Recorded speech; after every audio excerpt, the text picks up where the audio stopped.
Harry Reid, the former Senate Democrat Majority Leader, just died. Now, normally I don't want to say anything ill of the dead, at least until after I wait an appropriate period of time. The wait is over. This man has been praised as a statesman. He was one of the most polarizing, divisive figures in modern American politics.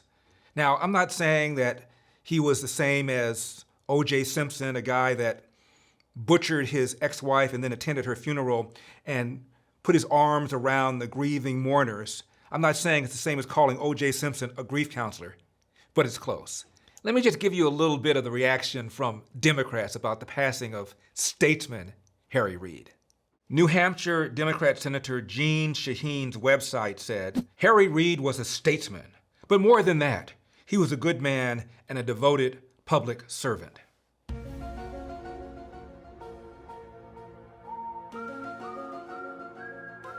Representative Joe Morelli, a Democrat from New York, tweeted, quote, America has lost a true statesman with the passing of Harry Reid. Always up for the good fight. He was a stalwart champion for working families. And then there's Jamie Raskin, Democrat from Maryland. This is what he tweeted. Saddened to learn of the passing of Harry Reid, a statesman, a gentleman, and a Democrat institution.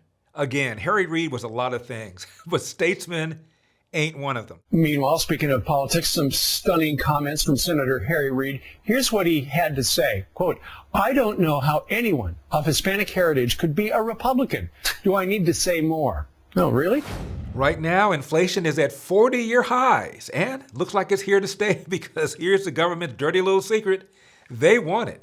I mean, think about this. Right now, inflation rates are higher than the interest on Treasury bonds. So with every day that passes, the government owes less on this mountain of debt. I mean, imagine if your mortgage had a negative interest rate.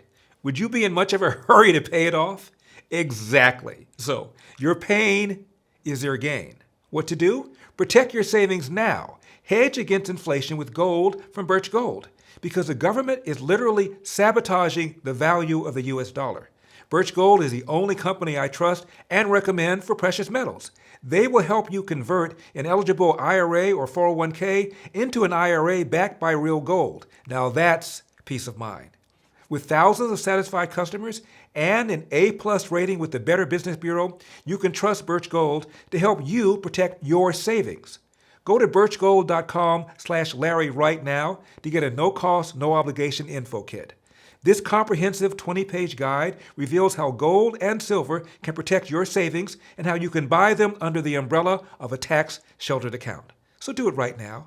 Go to birchgold.com/Larry. That's BIRCH gold.com/Larry.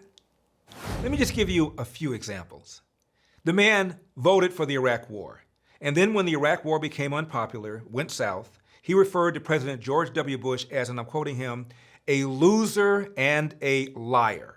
He ultimately retracted the loser part, but not the liar part. To this day, a majority of Democrats believe that George W. Bush lied us into the Iraq War. It doesn't matter that Colin Powell, who died as a respected statesman, said that, yeah, the intel was wrong, but nobody lied.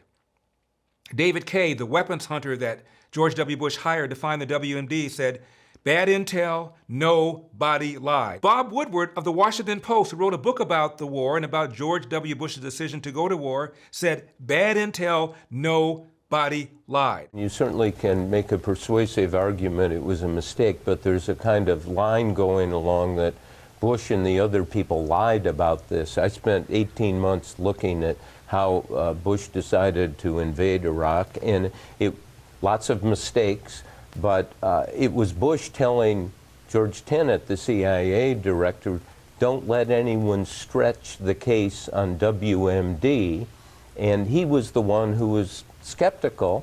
And if you try to summarize why we went into Iraq, it was momentum. The war plan kept getting better and easier. And finally, at the end, people were saying, hey, look, it'll only take a week or two. And early on, it looked like it was going to take a year or 18 months, and so Bush pulled the trigger.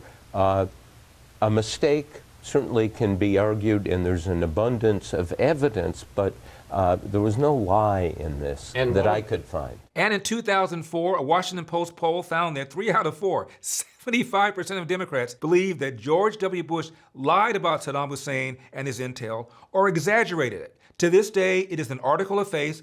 George W. Bush lied and people died. One of the most scurrilous defamations ever hurled at a modern American president. And Harry Reid played a big role in that. Statesman? When informed of Harry Reid's imminent death, former President Barack Obama wrote, "I wouldn't have been president had it not been for your encouragement and support." I'll give him that.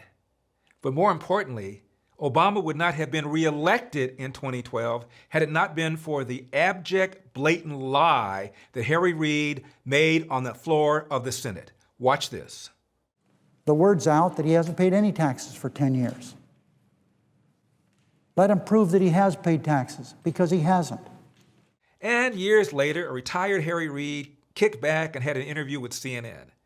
And he was asked about this lie that he knew was a lie.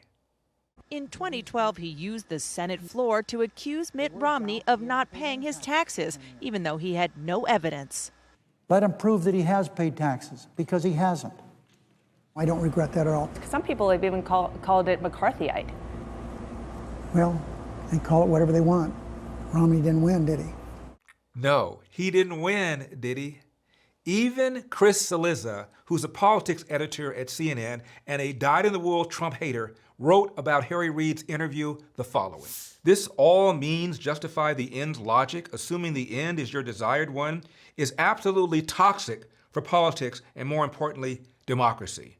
If you can lie, or at a minimum mislead based on scant information or rumor, then anything is justified in pursuit of winning," end of quote. And it has not gone unnoticed, at least to me, that while politicians on both sides of the aisle praise Harry Reid upon his passing, you know who hasn't issued a single statement? Mitt Romney.